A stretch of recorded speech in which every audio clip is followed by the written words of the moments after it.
CET 2026 बेरोजगारी का tag हटाने का पहला एग्जाम। जी हाँ, राजस्थान में अगर आप किसी भी एग्जाम की तैयारी कर रहे हैं, सीईटी का एग्जाम आपको देना बहुत ज्यादा जरूरी है। आज हम बात करने वाले हैं कि सीईटी में कौन कौन से नए बदलाव किए गए हैं, इस बार ये एग्जाम पास करना इतना आसान क्यों नहीं है, पुराने पैटर्न का हम कंपैरिजन करेंगे नए पैटर्न से, साथ ही सीईटी में जो अपकमिंग वैकेंसीज हैं उनके बारे में भी चर्चा करेंगे। लेकिन सबसे पहले एक जो बड़ा मुद्दा है वो ये है, जब सरकार बनी थी कहा गया था कि हर साल कॉमन एलिजिबिलिटी टेस्ट करवाया जाएगा। 2024 में सीईटी हुआ, उसके बाद 2 साल तक वही सीईटी वैलिड हुआ। 2025 में कोई एग्जाम नहीं हुआ। इवन जो 2026 का जो अब एलडीसी एग्जाम होगा उसमें भी 2024 के एस्पायरेंट्स ही बैठेंगे। जो 2024 सीईटी में पास आउट थे वो सारे एस्पायरेंट्स। तो मानकर चलिए अब जो सीईटी है बेरोजगारी का टैग हटाने के लिए, ये दोनों सीईटीज क्यों ज्यादा इंपॉर्टेंट हैं, क्योंकि ये जो है वो आगे आने वाले 3 साल तक भी वैलिड रह सकते हैं। मानकर चलिए, इसलिए आपको इन एग्जाम्स को थोड़ा सीरियसली लेकर अच्छे से तैयारी करनी है। मैं ये नहीं कहूंगी कि आप सारे ही दिन सीईटी का ही पढ़ो, अदर एग्जाम्स का बिल्कुल मत पढ़ो, लेकिन आपको, और सिलेबस देखिए 16 सब्जेक्ट्स, कॉमन एलिजिबिलिटी टेस्ट में 16 सब्जेक्ट, ऐसा कोई सब्जेक्ट ही नहीं बचा जो है ही नहीं उसमें। तो आपको थोड़ा सीरियस होकर पढ़ना होगा। बड़े बदलाव की बात करें, सबसे बड़ा बदलाव इसमें किया गया है वो ये है कि इस बार इसमें माइनस मार्किंग भी होगी, निगेटिव मार्किंग की जाएगी। संभवतया 1/3 निगेटिव मार्किंग होने की पूरी पॉसिबिलिटी है। एक बार के लिए हम सीईटी के एग्जाम पैटर्न को समझेंगे और ये समझेंगे कि ये इसकी विज्ञप्ति कब आ सकती है और कब इसका एग्जाम हो सकता है। जो आरएसएसबी के अध्यक्ष महोदय हैं उनके स्टेटमेंट के अनुसार 10+2 जो सीईटी है वो जुलाई में आने की पॉसिबिलिटी है, इसी जुलाई में, और ग्रेजुएशन लेवल आएगा जून 2026 में। 10+2 का एग्जाम होने की पॉसिबिलिटी दिसंबर 26 में है और ग्रेजुएशन लेवल सीईटी का एग्जाम होगा नवंबर 26 में। ये 12th पास है और ये ग्रेजुएशन। एज दोनों में सेम है, 18 से 40।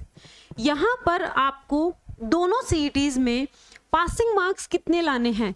पासिंग मार्क्स आपको 40% लाना बहुत ही ज्यादा जरूरी है, यानी 40% का हो गया 150 क्वेश्चन आपके आएंगे 300 नंबर के, ठीक है। तो 300 नंबर में से आपको 120 मार्क्स लाना इज कंपल्सरी, वो भी निगेटिव मार्किंग के साथ। अब हम बात करते हैं कि कौन कौन सी अपकमिंग एग्जाम्स हैं जो इन सीईटीज के अंडर में आएंगी। उससे पहले अगर आप हमारे चैनल पर नए हैं, चैनल को सब्सक्राइब कर दीजिए, वीडियो को लाइक करिएगा, एंड तक देखिएगा। शुरुआत करते हैं सीईटी 10+2 से। तो जो वनपाल भर्ती है जो अभी निकली हुई है 259 या कुछ पदों पर, वो भी इसी सीईटी में होगी। छात्रावास अधीक्षक 10+2 में आएगी। जितने भी एलडीसी कनिष्ठ सहायक कह दो, ठीक है, या एलडीसी कह दो या लिपि ग्रेड सेकंड कह दो, ये सब किस में आएंगे? जो भी अलग अलग डिपार्टमेंट्स हैं इनके कनिष्ठ सहायक 10+2 सीईटी में आएंगे। जमादार ग्रेड सेकंड भी इसी में आएगा। और कांस्टेबल जो राजस्थान पुलिस है उसकी जो कांस्टेबल भर्ती होती थी वो सीईटी 10+2 में आती थी, अब तक भी आती है। लेकिन अब आप में से कई स्टूडेंट पहले से जानते होंगे कि इसको सीईटी से बाहर करने की अभी बातें चल रही हैं। मोस्ट प्रोबेबली ये बाहर हो भी जाए, अभी तक ये सीईटी में ही है। ग्रेजुएशन लेवल सीईटी में आता है पहला एग्जाम प्लाटून कमांडर, पटवारी, कनिष्ठ लेखाकार, जो तहसील राजस्व लेखाकार है, महिला पर्यवेक्षक, उप जेलर, छात्रावास अधीक्षक ग्रेड सेकंड, पटवारी, ये ऊपर आ गया जिलेदार और पटवारी। सबसे इंपॉर्टेंट जो अपकमिंग वैकेंसी है ग्राम विकास अधिकारी, ठीक है, और कनिष्ठ सहायक, ये कृषि विपणन में है और यहाँ पर अधीनस्थ लेखा सेवा में है, अलग अलग डिपार्टमेंट्स में है। ये सारी जो वैकेंसीज हैं वो आएंगी ग्रेजुएशन लेवल सीईटी में। अब आप खुद सोच सकते हैं कि मैं तो ये कहूँगी कि आप चाहे किसी भी एग्जाम की तैयारी करें, इवन आप टीचर भर्ती की तैयारी कर रहे हैं या और भी कोई एग्जाम्स की तैयारी कर रहे हैं, आपका मानस नहीं है इन एग्जाम्स को देने का, इधर आप बिल्कुल भी नहीं आना चाहते, फिर भी मैं ये कहूँगी और मेरा आपको यही सजेशन है कि आपको दोनों सीईटीज देनी चाहिए। आगे जाके हो सकता है परिस्थितियां बदलें, ये भी हो सकता है कि आपका जो भी आपकी डिजायर्ड पोस्ट है उसमें सिलेक्शन हो जाए, लेकिन हमेशा हमें प्लान बी लेकर साथ में चलना चाहिए। अब देखो यहाँ पर सिलेबस की बात है, इतना सारा सिलेबस है, इतना सारा, क्यों मुश्किल है, क्यों आसान नहीं है? पहली बात तो इस सिलेबस को लेकर कि भाई सिलेबस वास्तव में बहुत ज़्यादा वास्ट है सीईटी का।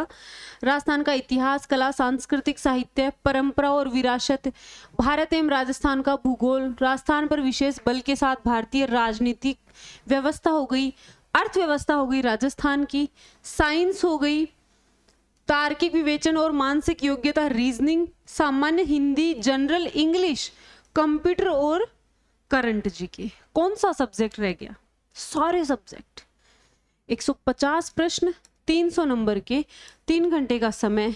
अब मेन जो मुद्दा है वो ये है, किसी प्रश्न के गलत उत्तर के लिए नकारात्मक अंकन नहीं किया जाएगा, इसको काट दो जी। क्यों नहीं किया जाएगा? क्योंकि अध्यक्ष महोदय का एक स्टेटमेंट आया था और उसके अकॉर्डिंग इस बार सीईटी में निगेटिव मार्किंग की जाएगी। सबसे बड़ा बदलाव तो यही है, इसलिए सीईटी को क्रैक करना इतना आसान नहीं होगा जितना पिछली बार था, ठीक है। और ये पहले एज यूजुअल होंगे, बहुविकल्पीय प्रश्न होंगे, जो भी ऑप्शनल टाइप के प्रश्न हैं वो सारे होंगे। तो सबसे इंपॉर्टेंट चीज है कि ये जो सीईटी होगा वो लगभग 3 साल तक वैलिड रहेगा। अभी कोई ऑफिशियल अनाउंसमेंट इसका नहीं है, लेकिन पूरी पॉसिबिलिटी है, निगेटिव मार्किंग होने की पूरी पॉसिबिलिटी है। ये 2 बहुत बड़े बदलाव किए गए हैं, आपको इनकी तैयारी कर लेनी चाहिए। और मैं तो ये कहूँगी कि आप किसी भी एग्जाम की तैयारी कर रहे हो, आपको ये सीईटी देना ही है। ये हम बात कर रहे थे सीनियर सेकेंडरी 10+2 की, ये हम बात करेंगे ग्रेजुएशन लेवल सीईटी।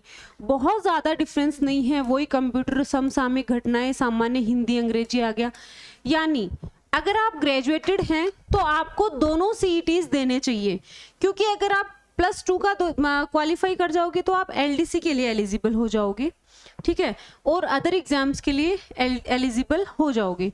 यहाँ भी निगेटिव मार्किंग किया जाएगा, ये बड़ा बदलाव है ग्रेजुएशन लेवल सीईटी में, यहाँ भी निगेटिव मार्किंग किया जाएगा।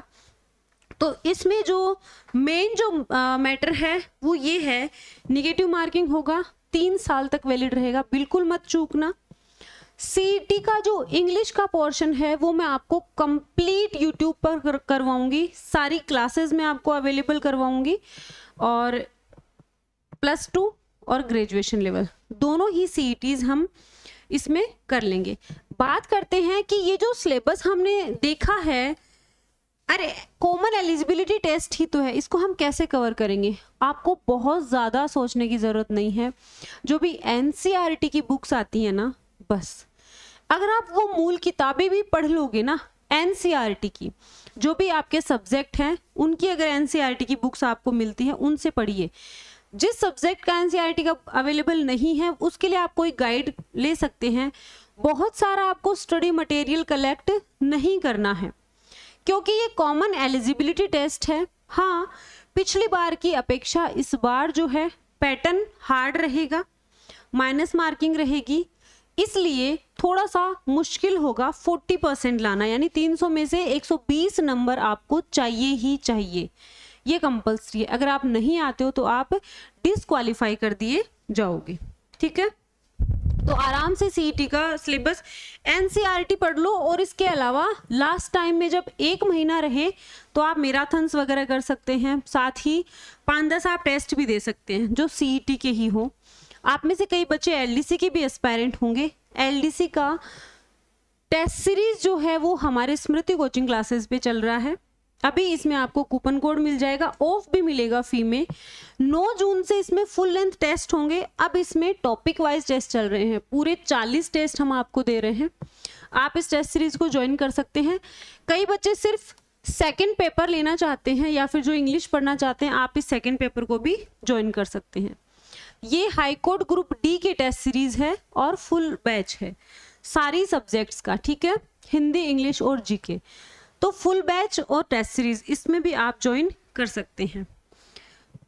सीईटी के इंग्लिश का सारा पोर्शन मैं आपको यूट्यूब पर करवाऊंगी, आप आज ही चैनल को सब्सक्राइब कर लीजिए। इसके अलावा भी अगर आपका कोई डाउट है, कोई क्वेरी है इस सीईटी को लेकर, आप कमेंट करिए, आपको रिप्लाई दिया जाएगा। चैनल पर नए हैं, चैनल को सब्सक्राइब कर लीजिए, वीडियो को लाइक करना मत भूलना। Bye bye, take care.